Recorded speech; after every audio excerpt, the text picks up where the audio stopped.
Почитувани согледани, ВМРО ДПМН и началникот Маријан Ристевски изгласаа неразвоен буџет на општина Прилеп за 2015 година. Економската рецесија и социјалната голгота на прилепчани ќе продолжи затоа што ВМРО ДПМН нема ниту капацитет, ниту има желба нешто да промени. Потврда за неспособноста на началникот Ристевски и ВМРО ДПМН да го подобрат економско-социјалниот живот на прилепчани се проектираните приходи во буџетот тежок 16,3 милиони евра. Приходите во буџетот од процент на персонален данок се исти како лани, што значи нема нови вработувања. Приходите од данок на промет на недвижности се намалени, доказ дека никој не сака да купува и да инвестира во Прилеп.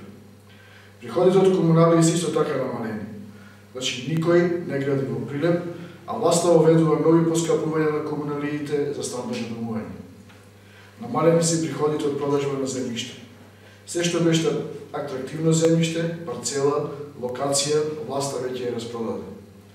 Драстично се намалени приходите од процентот на ДДВ.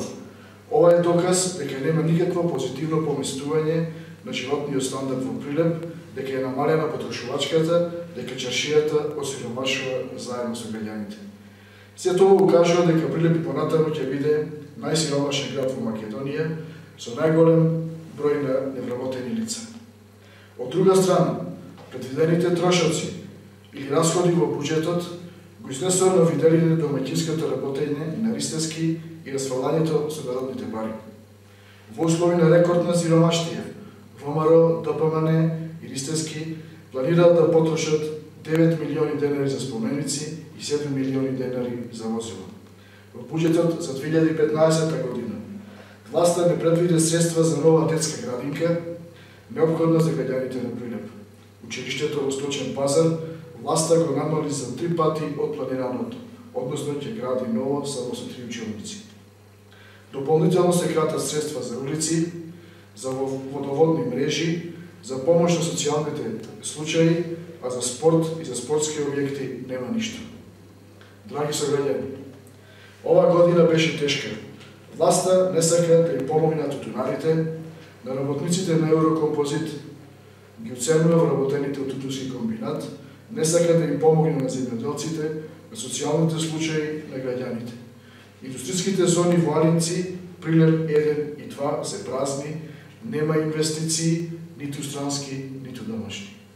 Но, ова година ќе ја запаметиме и по крајот на годината која донесе светлина во целиот овој мрак.